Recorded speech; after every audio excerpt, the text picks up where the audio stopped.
सरपंच जी मत रोइए, मेरा बाजू कट गया बलदेव। मत रोइए सरपंच जी, मत रोइए। तुम्हारे बेटे के खोने का दर्द मैं समझ सकता हूँ, लेकिन हमारे हाथ में क्या है? हा? बेटा बेटा हिम्मत मत हारो।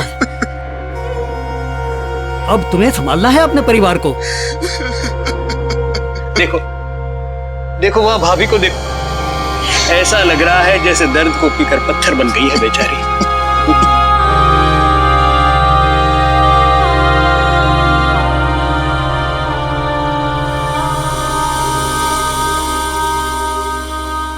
पिताजी, इस गांव की, इस समाज की, इस रीति रिवाज की और परंपरा से बड़ा कुछ नहीं है और न कभी होगा। आज से आपकी ये बहू आजीवन एक सात्विक जिंदगी जिएगी। आज से ये सफेद साड़ी मेरे जीवन का रंग होगा।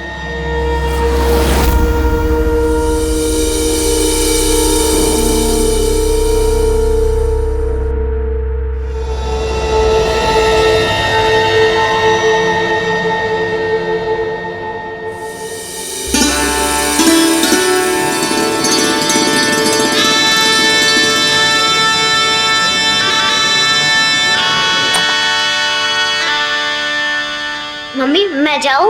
हाँ जाओ। आप नहीं आओगी? नहीं, तुम जाओ। अच्छा सुनो, ये ना बाहर से ताला लगा लेना और चाबी अपने पास रखना, ठीक है?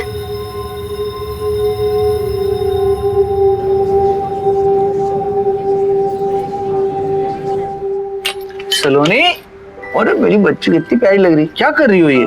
मम्मी ने बोला बाहर से ताला लगा दो। अच्छा, ये ताला मुझे दे दो बेटा। आप जाओ नीचे मंडप में, हैं? जाओ।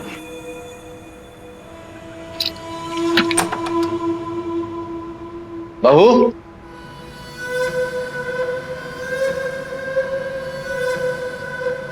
क्यों तुम अपने साथ ऐसा कर रही हो? आज अंकित की शादी है, इतने दिनों बाद इस घर में खुशियां आई हैं और तुम अपने आप को ऐसे कमरे में बंद कर रही हो।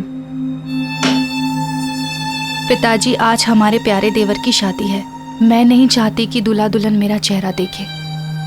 मन को तो नहीं बांध सकती, पर इन पैरों को तो बांध सकती हूँ ना ताले से। कोई जरूरत नहीं है इसकी,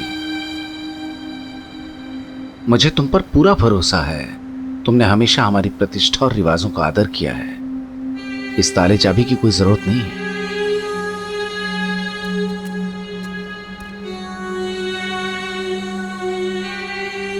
कन्या को मंडप में बुलाइए।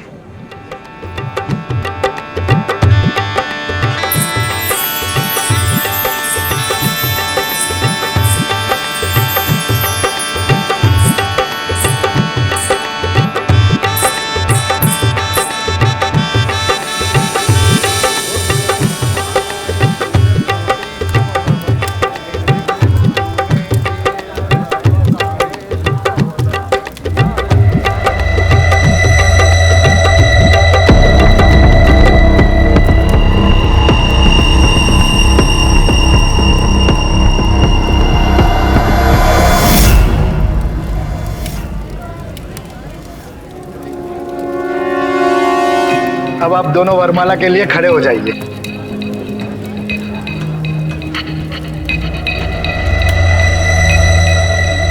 पिताजी,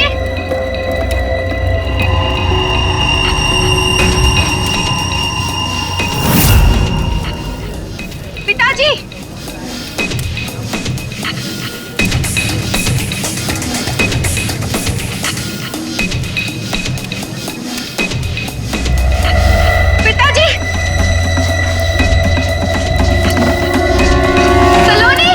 अब आप फेरों के लिए तैयार हो जाइए।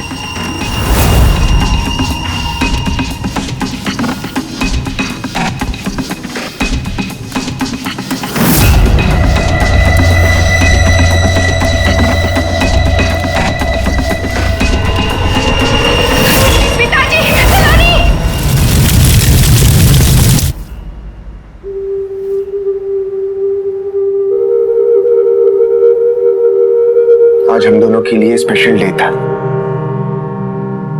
तुम मेरी पत्नी बनकर इस घर में आई और आते ही ये सब। ये आप क्या कह रहे हैं? आपका मेरी लाइफ में आना किसी ड्रीम से कम नहीं है। हम तो लकी है कि इतना बड़ा हादसा हुआ और हमें बस ये हल्की सी चोट आई है।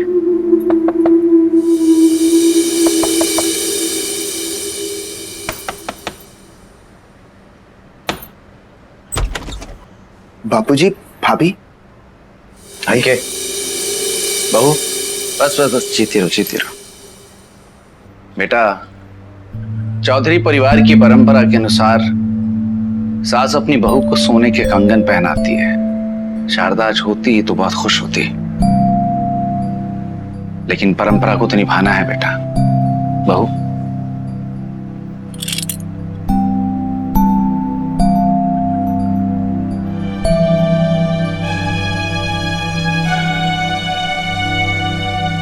तुम्हारे ससुर जी तुम्हारे सामने खड़े हैं और तुम्हारे सर पे घूंघट नहीं है। उनकी इज्जत की परवाह नहीं है तुम? पिताजी, भाभी, मैं आप दोनों की बहुत रिस्पेक्ट करती हूँ, पर मैं घूंघट नहीं डालूंगी। इसका क्या मतलब है घूंघट नहीं पहनो? मैंने अंकित को शादी से पहले ही कह दिया था कि मैं घूंघट नहीं पहनूंगी और उन्हें इससे कोई प्रॉब्लम नहीं है।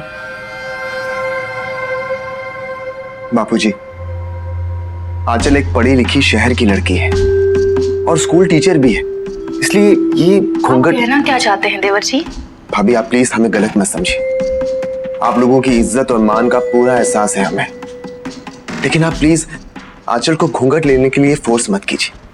बापूजी, कल सुबह बात करेंगे। अच्छी बात है, नई पीढ़ी की नई सोच है, पर हम तो ठहरे पुरानी रस्मों रिवाजों वाले। आज जो भी हुआ मुझ जैसी अभागन के कारण हुआ। मेरी काली छाया जहां भी पड़ती है वहां अपशगुन ही होता है। भाभी, आप ऐसे क्यों कह रही हैं? ये तो बस एक एक्सीडेंट था, इसमें आपकी कोई गलती नहीं है। जब बड़े बूढ़े कह रहे हैं कि मुझ जैसी औरतों को समाज में नहीं रहना चाहिए, तो इसमें उनका भी कोई मतलब होगा ना।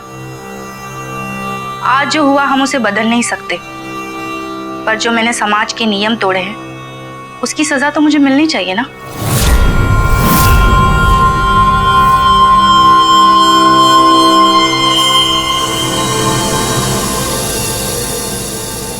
खोखली परंपराओं और बेतुके रिवाजों के नाम पर महिलाओं के साथ ज्यादती कोई नई बात नहीं है, लेकिन यहां जो हो रहा है वो बिल्कुल नया है। रीति रिवाजों और मान मर्यादा के नाम पर विद्या खुद के साथ जो कर रही है वो उस पर थोपा नहीं गया है, और इसीलिए ये बात और हैरान करती है कि एक महिला होते हुए वो अपने बारे में ऐसी सोच कैसे रख सकती है। विधवा होने का मतलब अपशगुन नहीं है, और ना ही 24 घंटे सर पर घूंघट रखने का मतलब ये है कि बहू संस्कारी है। किसी को इज्जत देने का मतलब ये नहीं है कि हम अपना सम्मान दांव पर लगा दें। फिर विद्या ऐसा क्यों कर रही है? कोई स्वार्थ है या सोच का फेर? अंकित, दरवाजा तोड़ना पड़ेगा।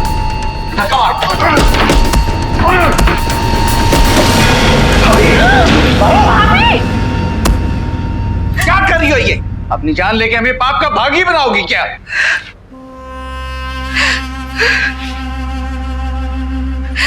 देवर जी, मुझे आपकी शादी में नहीं आना चाहिए था। मेरा मनु साया वहां पड़ा तो देखा ना क्या हादसा हुआ, पर मैंने आप लोगों को बताया नहीं। वहां एक अनजान आदमी भी था। अनजान आदमी? कौन? जो भी था, बिन बुलाया मेहमान था। उसकी नीयत ठीक नहीं लग रही थी। मैं अपने आप को रोक नहीं पाई, पर मेरे पैरों को तो ये सीमा नहीं तोड़नी चाहिए थी ना। इसे तो सजा मिलनी चाहिए। मुझे तुम पर गर्व है बहू कि तुम आज भी अपने रीति रिवाज को मानती हो। लेकिन तुम जो अपने साथ कर रही हो ये भी तो गलत है। सही और गलत कुछ नहीं होता बाबूजी। जो रीति रिवाज है उसे जो भी तोड़ेगा उसे सजा मिलनी चाहिए। भाभी आप जो कर रही है वो जमाना बहुत पीछे छूट गया है, हमें आज में जीना चाहिए। ये रीति रिवाज, ये रस्में तुम्हारी समझ से बहुत परे है। आज से हम माँ बेटी इसी कमरे में रहेंगे, आप लोगों से दूर। मैं अपना मनुष्य नहीं पड़ने दूंगी अभी आप लोगों पर। लेकिन क्यों मम्मी? क्योंकि ये कमरा बहुत बड़ा है बेटा, इसलिए। जहां तुम्हारा दिल करे वहीं रहो। मुझे तुम पर गर्व है बहू। मम्मी, स्कूल जा रही हूँ। अरे हमारी गुड़िया रानी स्कूल जा रही है। हाँ दादाजी। अच्छे से पढ़ना, दिल लगा के। जाओ। अरे सलोनी सुन तो।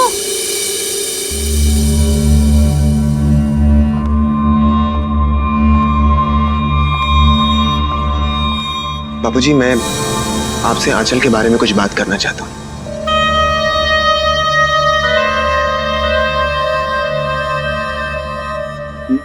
जैसा कि आप लोग जानते हैं कि आंचल ने अपने शहर के स्कूल से यहाँ हमारे गांव के स्कूल में ट्रांसफर लिया है ताकि ये यहाँ पर अपनी टीचिंग जारी रख सके।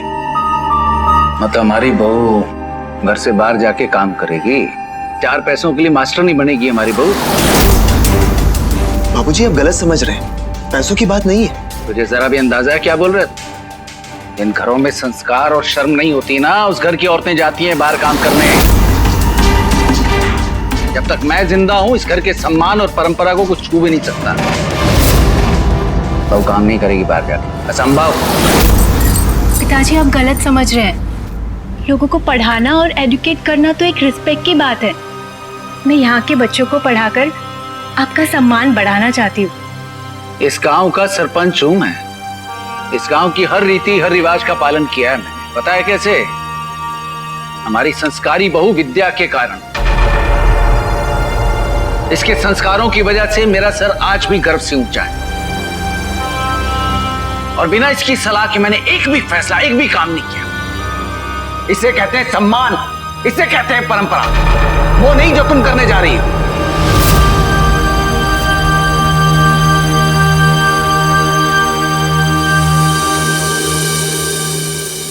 पिताजी एक मिनट सुनिए।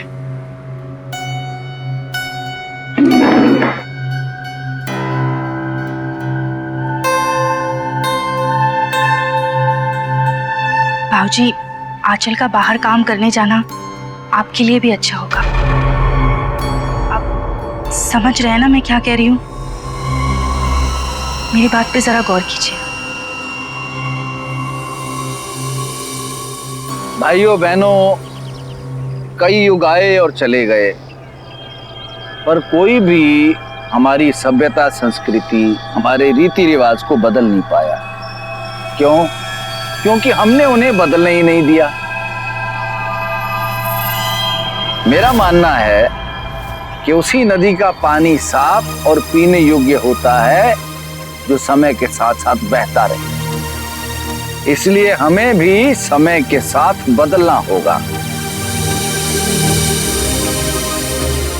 विद्या बहू समझाओ भाई।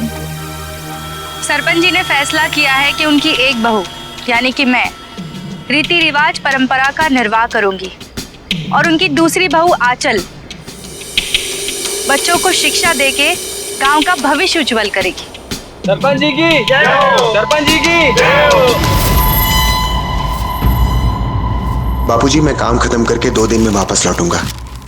बस बस जीते रहो, खुश रहो। अंकित, मैंने तुम्हारे कहने पे बहू को घर की दहलीज से बाहर काम करने की अनुमति तो दे दी है। अब इसका भी फर्ज बनता है कि हमारे नियम कानून का पालन करे। बाबूजी, आप कहना क्या चाहते हैं? मैं समझा नहीं। ये सब हमारी बड़ी बहू विद्या आंचल को समझा देगी। अगर आंचल ने इसका पालन किया तो स्कूल में बच्चों को पढ़ाने जा सकती है। बोलो, है मंजूर? पिताजी आपने मुझे वो करने की अनुमति दी है जो मैं करना चाहती थी। इससे बड़ा आशीर्वाद और क्या हो सकता है मेरे लिए। आप और भाभी जो भी कहेंगे मैं सब करने को तैयार। पहला नियम, स्कूल खत्म होते ही सीधा तुम घर आओगे। घड़ी में 2 बजते ही तुम्हें यहाँ होना होगा। 1 सेकंड की भी देरी नहीं होनी चाहिए। दूसरा नियम, तुम्हारा पूरा बदन ढका होना चाहिए। मेरा मतलब है कि अब से तुम फुल स्लीव्स के ब्लाउज पहनोगे, जो कि इसमें है। ये नया मोबाइल है, इसमें इनकमिंग है, आउटगोइंग नहीं है। इसका नंबर हमने लिख लिया है, अंकित को भी दे दूंगी। और इससे भी ज्यादा सबसे जरूरी बात, बाबूजी की इज्जत और मर्यादा पे दाग नहीं आना चाहिए। वादा करो कि तुम मेरे सारे नियमों का पालन करोगे। मैं वादा करती हूँ, मैं ऐसा कोई काम नहीं करूंगी जिससे इस घर की इज्जत पर दाग लगे। और हाँ, अब से ये लाली पाउडर लगाने की जरूरत नहीं है। इसे अभी के अभी पोंछ दो।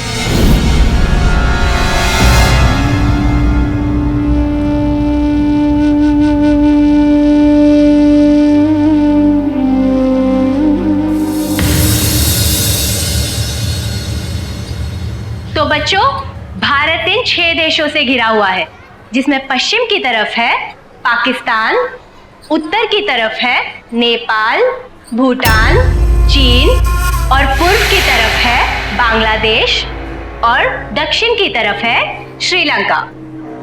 इन देशों में सबसे बड़ा देश है चीन। कौन है वहां? कौन है?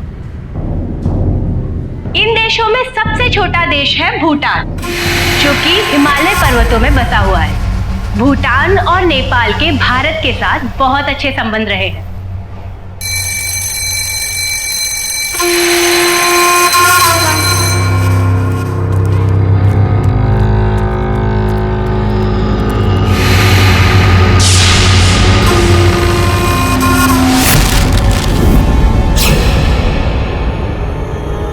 कौन है वहां? कौन है?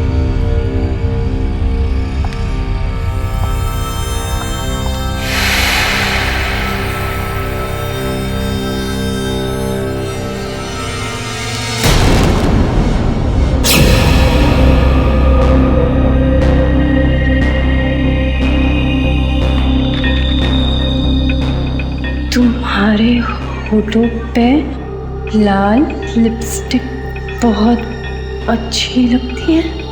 इसे मेरा चुम्मा समझ चुका है।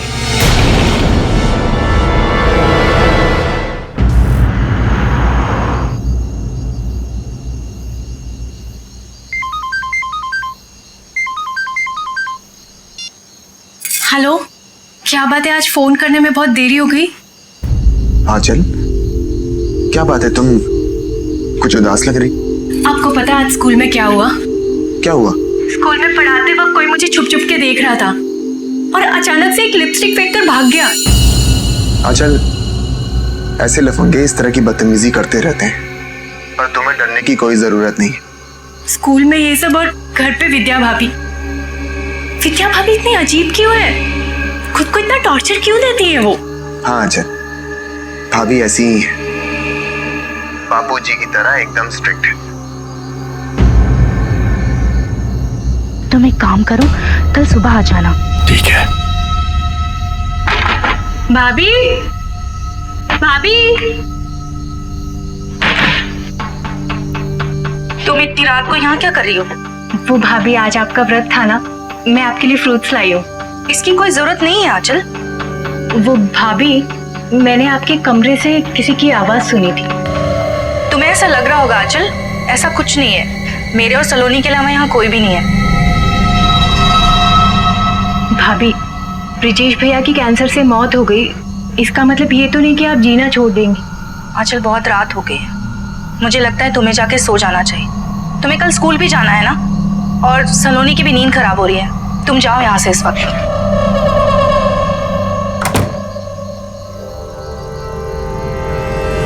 सरपंच जी, हमारी पत्नी हमारी बात ही नहीं मानती है, अपने मर्जी के कपड़े पहनती है, और तो और उसने एक मोबाइल भी अपने पास रखा हुआ है।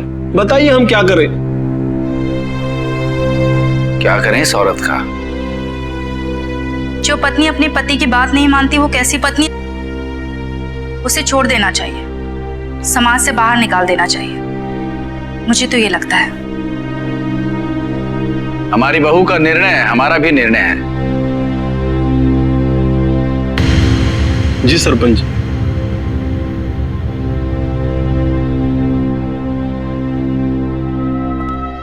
आंचल, ये क्या पहना है तुमने? तुम्हारा फुल स्लीव्स का ब्लाउज कहाँ है? भाभी, कल मैंने फुल स्लीव्स वाला ब्लाउज पहना था, पर उसमें बहुत गर्मी लग रही थी, इसलिए आज मैंने ये नॉर्मल ब्लाउज पहन लिया। भाभी, आपकी बताई हुई सारी शर्तें मैंने मानी है, पर फुल स्लीव्स वाला ब्लाउज मैं नहीं पहन सकती। I am sorry.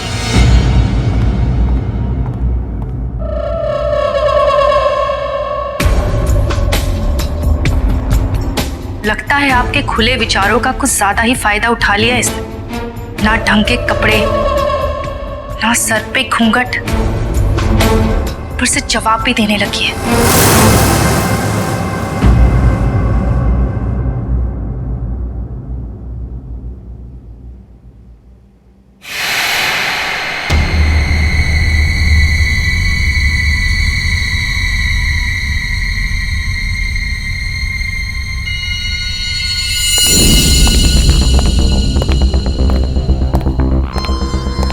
कौन है?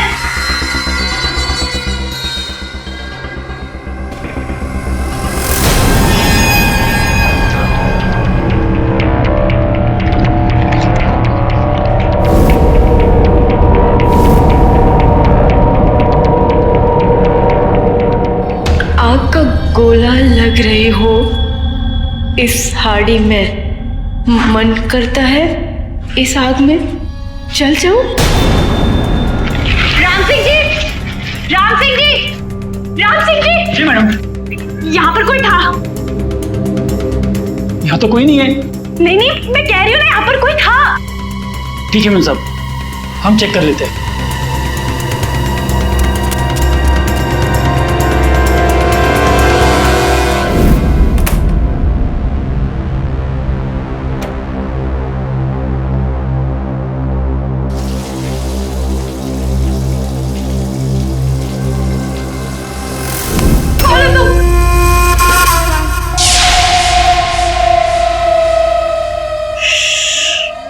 आवाज नहीं।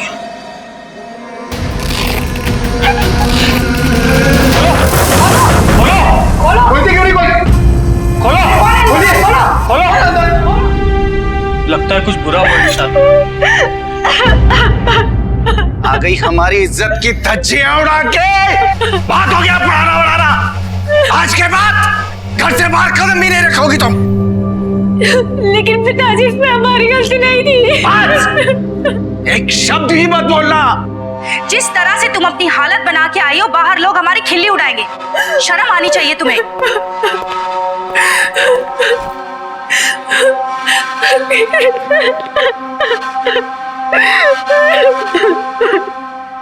किस बात की शर्म भाभी? तुम्हें शर्म करने की कोई जरूरत नहीं है आंचल। वो जो भी है उसे उसकी सजा मिलेगी। नियम पालन के लिए होते हैं देवर जी, तोड़ने पर देखा ना क्या होता है। पतंग को उतनी ढील देनी चाहिए जितनी उड़ सके। सही कह रही है बहू। पर भाभी, इसमें आंचल का क्या दोष है? अब से ये फोन मेरे पास रहेगा।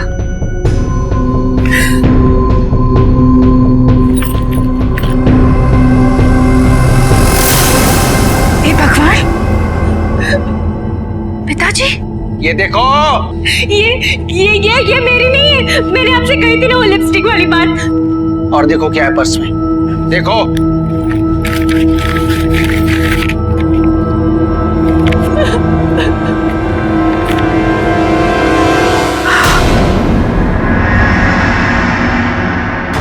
मैं तुम्हारे बगैर नहीं रह सकता आंचल। मैं तुम्हारे पति का और जाने का इंतजार नहीं कर सकता। क्या है ये? क्या है ये? अब और क्या दिखाना बाकी है?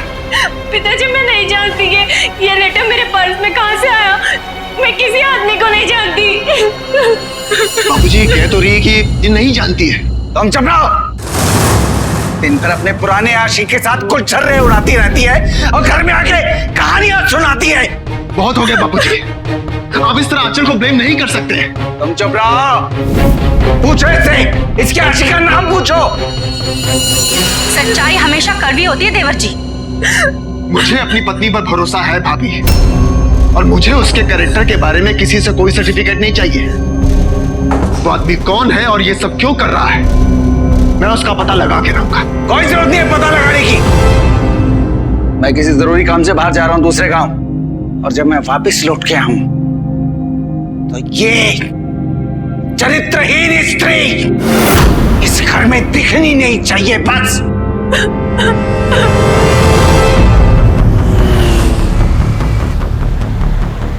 अरे रोको रोको रोको, खेत के कागज घर रह गए हैं, वापिस हवेली चलो।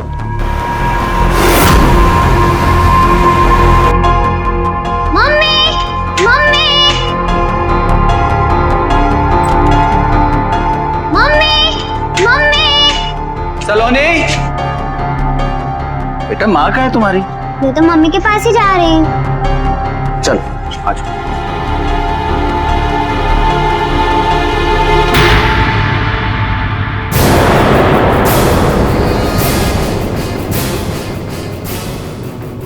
मेरे कमरे में जाके खेलो, मैं बाद में आता हूँ। आवाज मत करना।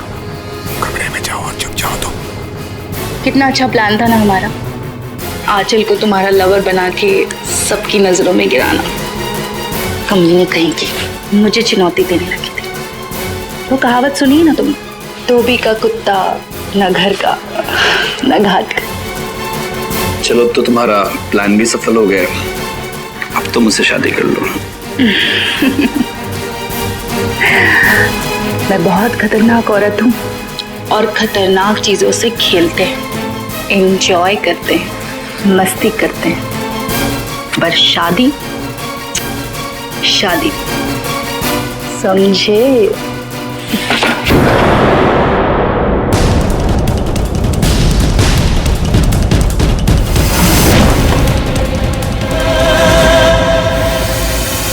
एक नई शुरुआत का हक सबको है।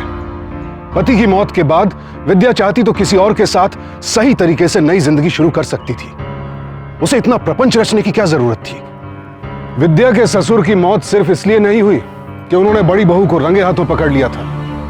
विद्या सरपंच की कुर्सी पर भी बैठना चाहती थी। सिर्फ भरोसा जीतने के लिए उसने संस्कारी बहू होने का नाटक किया। आंचल को इस घर से क्यों बाहर किया गया?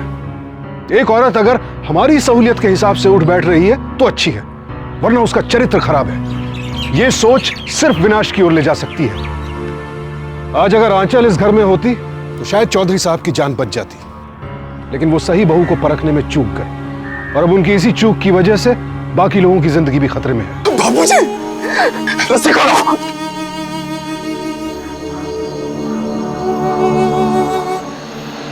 आपको अगर जिंदा छोड़ दिया होता तो आप मुझे जिंदा नहीं छोड़ते, पूजनीय ससुर जी। अपनी एक बहू के चरित्रहीन होने पर आपने आत्महत्या कर ली।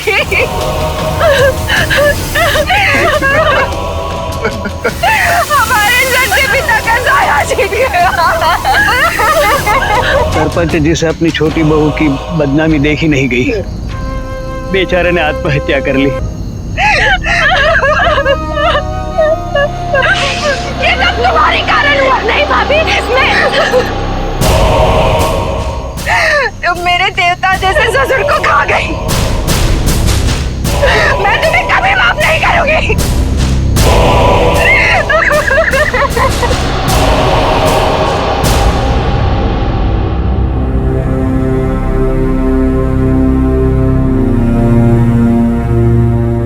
चौधरी चरण सिंह जी के जाने के बाद एकमात्र विद्या देवी जी है जिनमें सरपंच बनने के सारे गुण हैं। मैं पंचायत से आग्रह करूंगा कि विद्या देवी जी को सरपंच बना के चौधरी जी के सपने को पूरा किया जाए।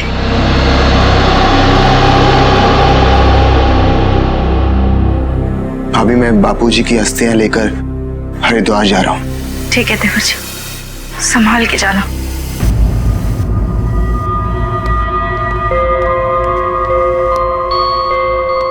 सलोनी,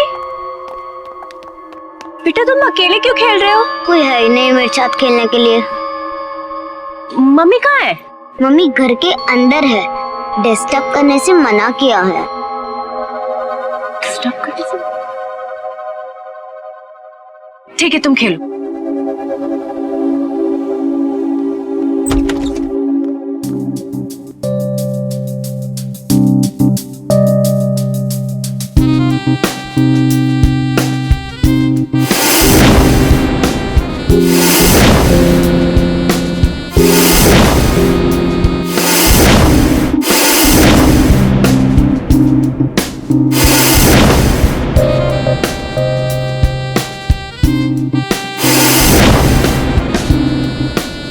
ये जाम हमारी दूसरी सफलता के।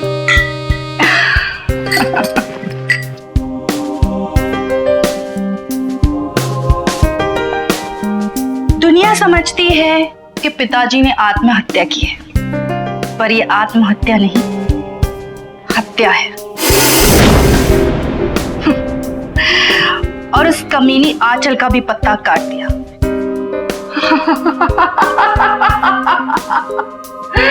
और मैं बन गई गांव की सरपंच।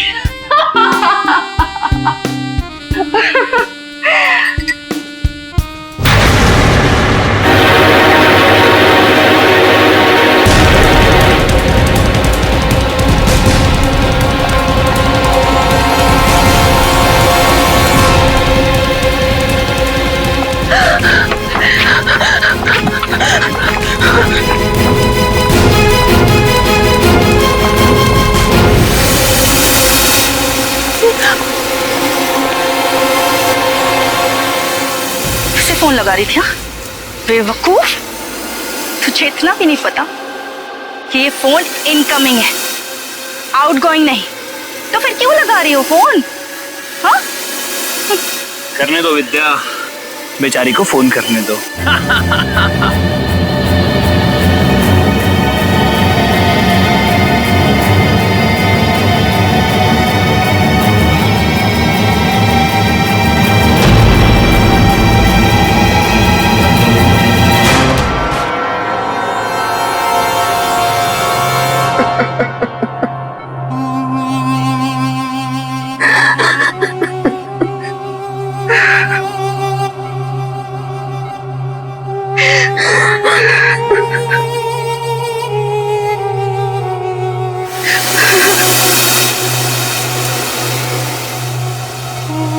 हिम्मत से काम लीजिए देवर जी।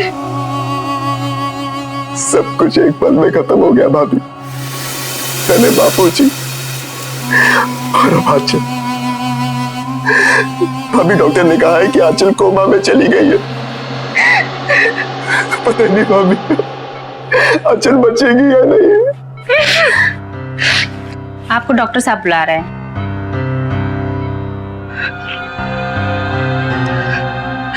देवर जी, जितना किस्मत में लिखा होता है उतना ही होता है। भगवान पे भरोसा रखिए, आंचल बहुत जल्दी ठीक हो जाएगी।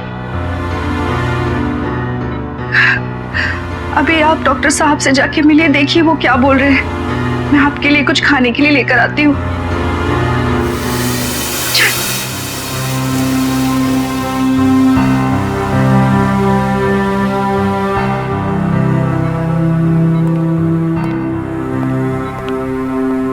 चाचा, चाची का फोन। ये कहाँ से मिला तुम्हें? चाची मम्मी से मिलने गई थी और वो अचानक से छत से गिर गई और मैं वहीं खेल रही थी, वहां से मिला मुझे ये फोन। ठीक है बेटा, तुम बाहर जाओ।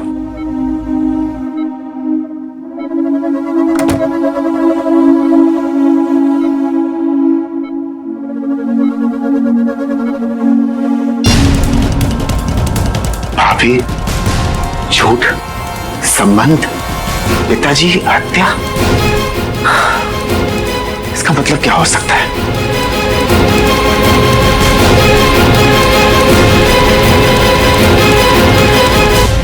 नहीं, मैंने जो कह दिया वही होगा, चाहे वो गलत हो या सही, होगा वही जो मैं चाहती हूँ।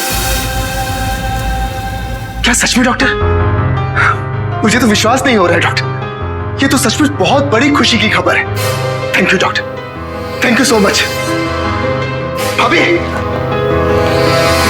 भाभी, अभी डॉक्टर का फोन आया था, आंचल को होश आ गया है और उसने कहा है कि आज शाम को हम उससे मिल भी सकते हैं। भाभी मैं आता हूं।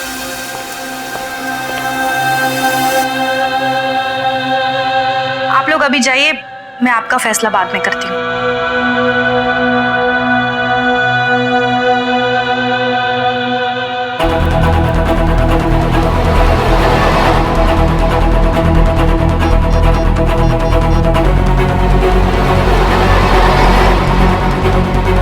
मयंक, मेरी बात ध्यान से सुनो।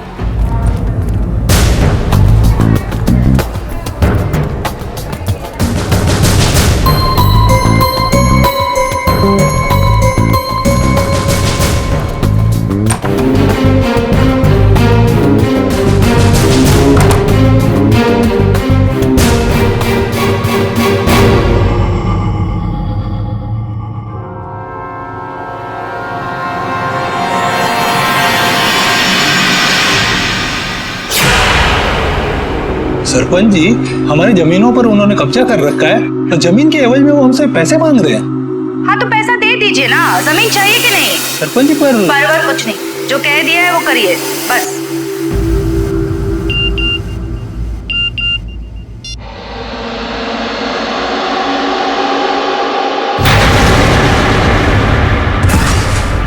ये क्या बकवास है? बकवास नहीं सरपंच साहिबा, आपके लिए नया केस है। और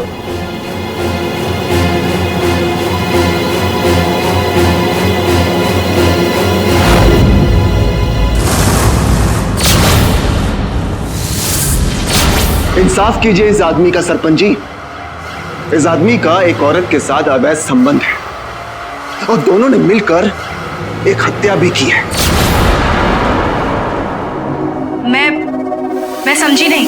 ठीक है, अगर आप नहीं समझी तो आपको समझाने के लिए कोई और आ रहा है।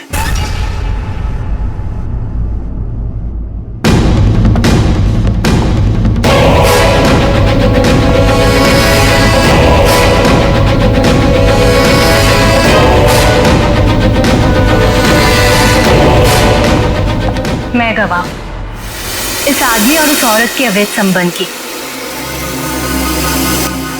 वो और कोई नहीं, आप है भाभी।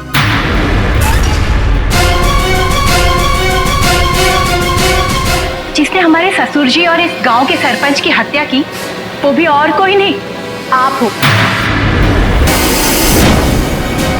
ये झूठ बोल रही है, ये बच्चलन औरत आपको मेरे खिलाफ बहका रही है। मैंने ऐसा कुछ नहीं किया है। बहक तो आप गई है, आपने तो मुझे भी मारने की कोशिश की थी, पर मैं बच गई। हम जानते थे कि आप आंचल को मारने के लिए अपने आशिक को फिर से जरूर भेजेंगी। हमने आपका जाल आप ही पे चला दिया। मयंक आया तो जरूर, पर वापस नहीं गया।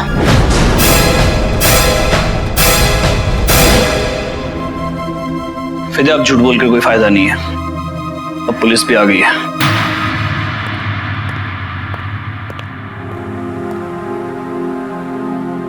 पिताजी आपको एक संस्कारी बहू के रूप में देखते थे। आपकी सलाह के बिना कुछ भी नहीं करते थे वो, पर आपने उनका गलत फायदा उठाया। आप चाहती तो उनसे कुछ भी मांग सकती थी, ये सरपंच की कुर्सी भी मांग सकती थी, पर आपके लालच और ढोंग ने आपके पाप का घड़ा इतना भर दिया कि उसे एक दिन फूटना ही था।